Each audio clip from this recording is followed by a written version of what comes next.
John గారి పరిచయం ఎట్లా, లవ్ స్టోరీ ఎలా మీది? అబ్బా చాలా సంవత్సరాల నుంచి ఇదే చెప్తా వస్తున్నాము, కానీ షార్ట్గా చెప్పేస్తా. నాకు మీర్ గారితో దూరదర్శన్ ఎపిసోడ్ చేసేదాన్ని.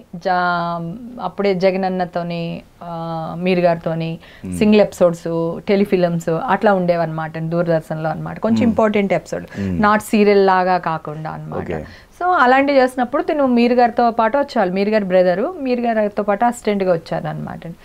అక్కడ చూసి మేము ఏదో ఎగ్జిబిషన్కి వెళ్దామని ఏదో ఫోన్లో మాట్లాడితే తను విని నేను రావచ్చా అని అడిగారు బేసిక్గా.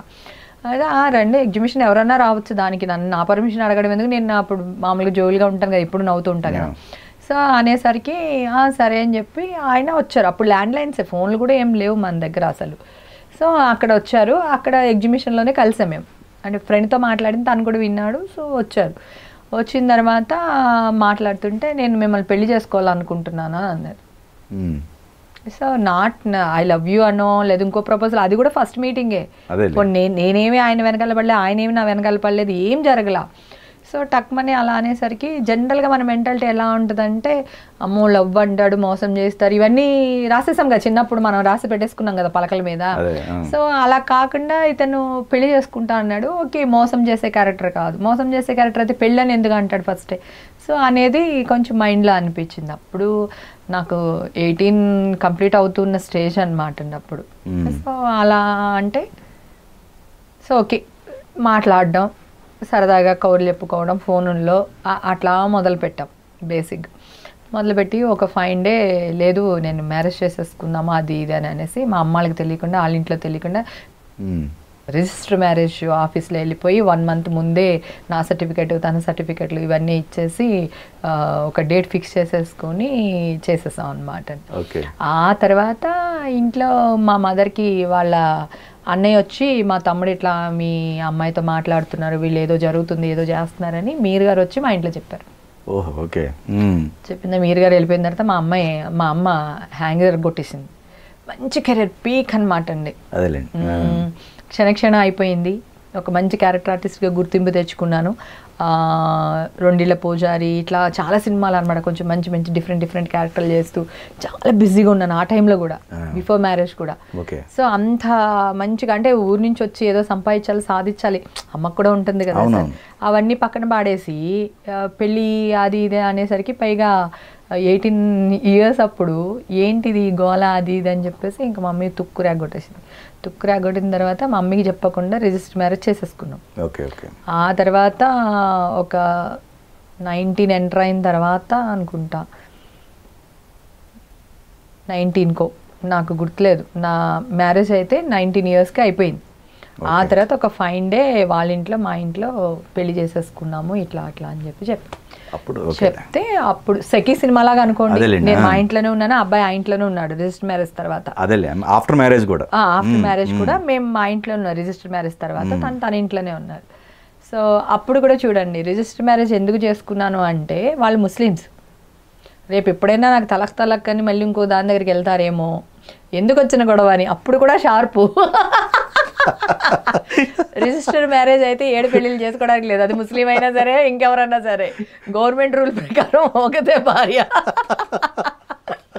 సో ఆ విధంగా రిజిస్టర్ మ్యారేజ్ చేసుకున్న తర్వాత వాళ్ళ ఫ్యామిలీ మా ఫ్యామిలీ కలిపి రిసెప్షన్ ఏర్పాటు చేశారు. సో మన ఇండస్ట్రీలో మన దగ్గర ఉన్న వాళ్ళందరినీ పిలుచుకొని గెట్ టుగెదర్ పెట్టేసుకున్నాం అనమాట. అక్కడ అనౌన్స్ చేసాం మేము మాకు మ్యారేజ్ అయిపోయింది అని చెప్పేసి. ఆ 18 నుంచి 19 మధ్యలో మ్యారేజ్ అయిపోయింది అట్లా. అప్పుడు కూడా ఏంటి జాన్ గారు ఒక 2,000 నేను ఒక 2-3 వేలు సంపాదిస్తే 5,000 వస్తే నాకు అయిపోతుంది, 1,000 రూపాయలు 1,500 రెంట్. సో పాలు గీలు ఇవి అలా ఉండిందండి మైండ్ సెట్. ఆ మైండ్ సెట్లో ఓకే ఎలా అయినా బతికేయచ్చు ఇద్దరు. అబ్బాయి చదువుకున్నాడు, ఎంకామ్ ఇంగ్లీష్ మీడియం చదివాడు, ఒకవేళ కెమెరామెన్గా సక్సెస్ అవ్వకపోతే ఏదో ఉద్యోగం చేసినా కూడా నన్ను పోషించేస్తాడు. సో అట్లా ఆలోచించేసి అక్కడ మ్యారేజ్ చేసేసుకున్నాను అనమాట. అప్పుడంతా వేల్లోనే ఆలోచించాలండి, ఇప్పుడంతా లక్షల్లోని ఇంకొకటి ఫిగర్లు మారిపోయినాయి, కానీ అప్పుడు అది అలాగే ఉండేది, ఆ సిచ్యువేషన్ అలాగే ఉండేది. ఇప్పుడు జనరల్గా ఇందాక కూడా 2,080 2,00,000 అనేసాను కదా, సో ఆ వేరియేషన్ కూడా అక్కడే అన్నమాట. సో అప్పుడు 2,000 అంటే ఒక 20,000 లాగా లెక్క ఆ రోజుల్లో. సో ఇప్పుడు 2 లక్షలు అంటే కూడా 20,000 కింద కూడా రావట్లేదు. అంటే ఖర్చులు పెరిగిపోయి, ఉప్పులు పప్పులు పెరిగిపోయి, పనాలకి పెరిగిపోయి, డీజిల్ ఖర్చులు పెరిగిపోయి, మెయింటెనెన్స్లు పెరిగిపోయి ఇప్పుడు నథింగ్ అయిపోయింది. అప్పుడు దాంట్లోనే చాలా హ్యాపీగా బతికేస్తాం. బోల్డ్ సినిమాలకి వెళ్ళే వాళ్ళం, బైక్ కొనుక్కున్నాం పెళ్ళైన గోతలో, మంచిగా CBZ ఒకటి ఇంకొకటి కొత్త బైకులు అనమాట. అప్పుడు అవే కొంచెం క్రేజీ. ఇప్పుడంటే హార్లీ డేవిడ్సన్ ఇవన్నీ వచ్చేసినాయి అనుకోండి, BMW బైకులు అవన్నీ. అప్పట్లో అవి చాలా గొప్ప బైకులు అన్నమాట.